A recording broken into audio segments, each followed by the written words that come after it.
Okay, so I just met with the plumber. I did include a little video about him, what he was saying, but basically this is what is going on.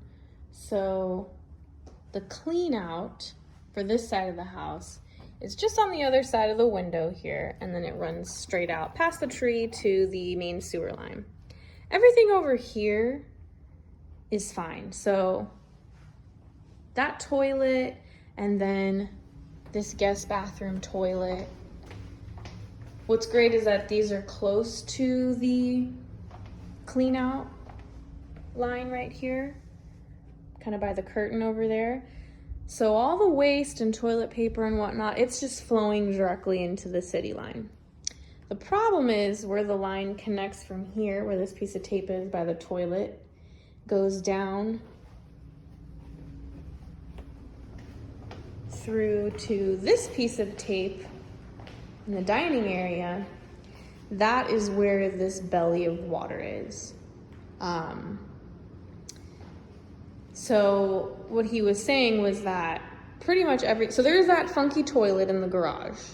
So what the plumber was saying is if you just never use that toilet for any solids, never put any toilet paper in there, it's basically if you just tinkled in there, it'd be fine because it's liquid, because everything that comes from the washer dryer is liquid, and then pretty much from the kitchen as well. Ideally, maybe you wouldn't put any hard food waste in there, but what he was saying is that he didn't see any debris really in the belly. So it's really just water. So he was saying maybe when they installed it, it just went at a slight angle, and that's why it's causing the dip and the water's just pooling. They could do like you said, a roto-rootering situation for maybe $600, $700 in case, but he said there is no debris. So in his personal opinion, he was like, if it was my house, I would just not fix it until I started having problems. But the thing is that these sellers have never had any issues I need to look at what year they bought it, but maybe 6 years they've owned it. And probably no one previous really had any issues because it has just been water.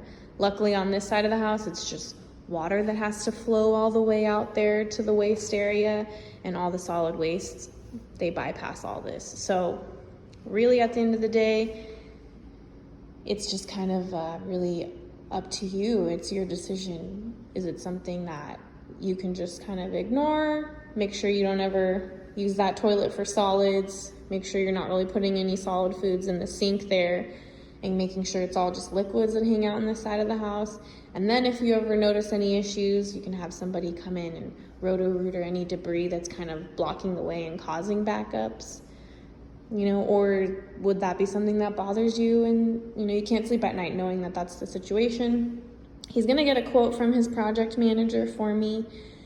The problem is you're gonna have to, if you wanted to fix it, they'd have to go into the concrete, dig everything up, blah, blah, blah. He was quoting me somewhere around $10,000 for something like that. We would have to put the flooring back in, so it could be a really hefty job, it is disappointing, but it's tough because no one's had any issues with it because it really is just liquid that's under there. And when they did the scan and scope today, there was no debris in there. So even if there was a kind of a temporary fix, there's really nothing to fix at this point in time, other than obviously straightening out that plumbing line to make sure that the belly is not there any longer. That would be the major fix. But on a day-to-day, seems like it's doing okay. Everything's still just passing through. So that is about it. I wish it was better news. It's not the worst news because there isn't anything that's going on at the moment, but what's tough is that you just never know. So, yeah, that is all that I have. And I hope that was helpful. Ultimately, it's your call, your decision, whatever feels right and best for you.